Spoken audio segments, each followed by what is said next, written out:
Hey, my super beautiful, lovely, gorgeous souls. It's Lizzie the Lightworker here. How y'all doing today? Today I'm bringing you guys a reading for Libra. This is going to be for interviewing your ego. This is sort of a new reading. If you guys like it, let me know. Leave me a comment in the description box or just simply give me a big thumbs up.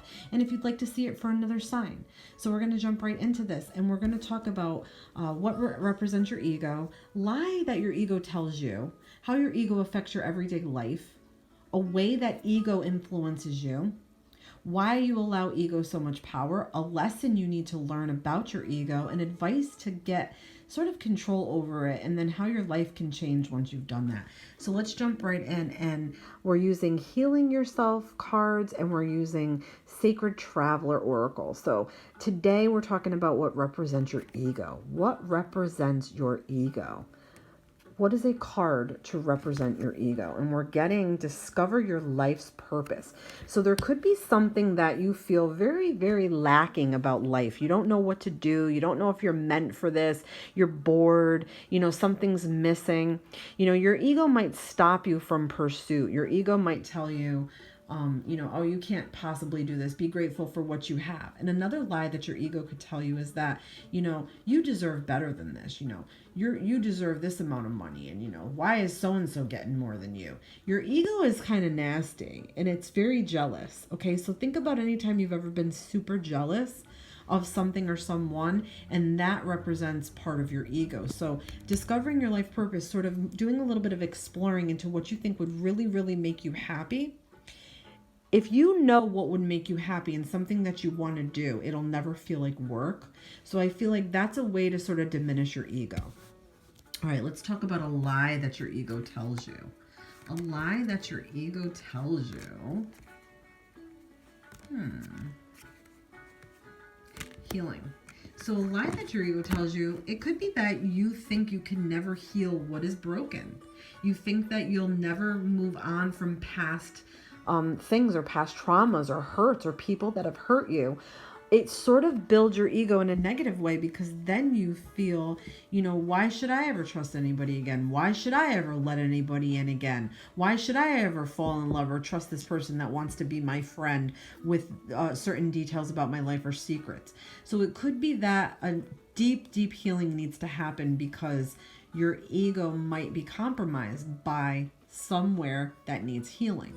So it's like, I don't know, think of it like this. Bacteria doesn't want to be cured by antibiotics. It wants to keep growing, right?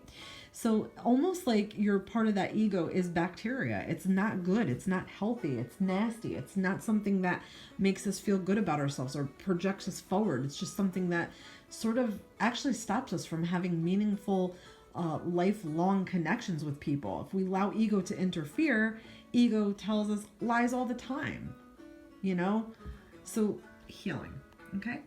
How ego affects your life. How does ego affect your life? And we're getting patience. So it could be that it makes you lack patience, or that you have too much patience and you let everybody get away with shit.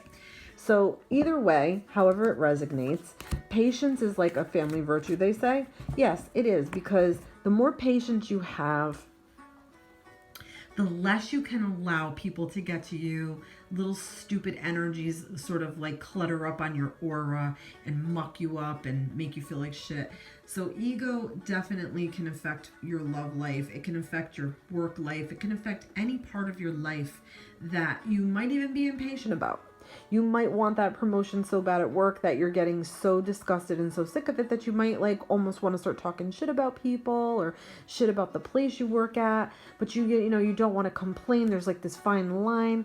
It might make you feel like you don't have a lot of time, okay? Ego also messes with our head when it comes to time, in terms of time. Oh, you're never going to get this done by the age of 40 or whatever age. Do you know what I'm trying to say, guys? It messes with our timeline. It makes us feel like if we haven't done something yet, we're never going to, and we're a failure, okay? So having some more patience. So a way that ego influences you. What is a way that ego influences you? And we're getting courage. So it could be that you're overly courageous or not courageous enough. However it resonates. Remember, guys, if you're overly courageous, then you're bold and you might be doing things that are more daring and causing actual, movement in life for people, for yourself. I'm just going to take a sip of my drink, guys. Sorry. I get very thirsty. Yeah, so if you're lacking the courage to make choices or, sort of like go forward with ideas or adventures or things that you really want to do, and your ego is holding you back because it's telling you that, you need to stand your ground and you need to be top dog. And, let's just say if it was like to leave your job, it's like, oh, I'm going to leave this power behind if I'm the manager or something like that.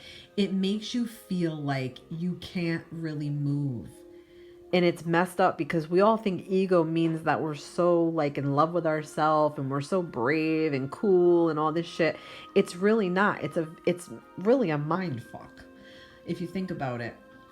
So yeah, it influences your life because I feel like it won't allow you to meet challenges in a fair way, if that makes any sense.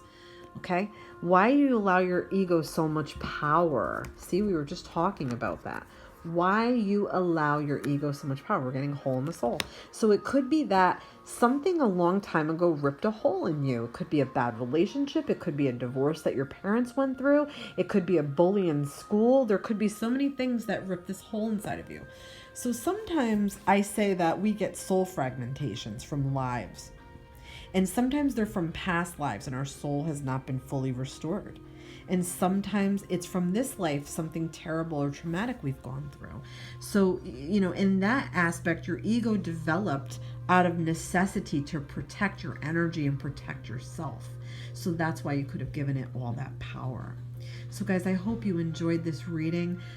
Please let me know what you think, and I will see you guys on the next one. This was sort of like a preview. So if you'd like to see more, let me know. Love and light to you all. Lizzie the Lightworker here.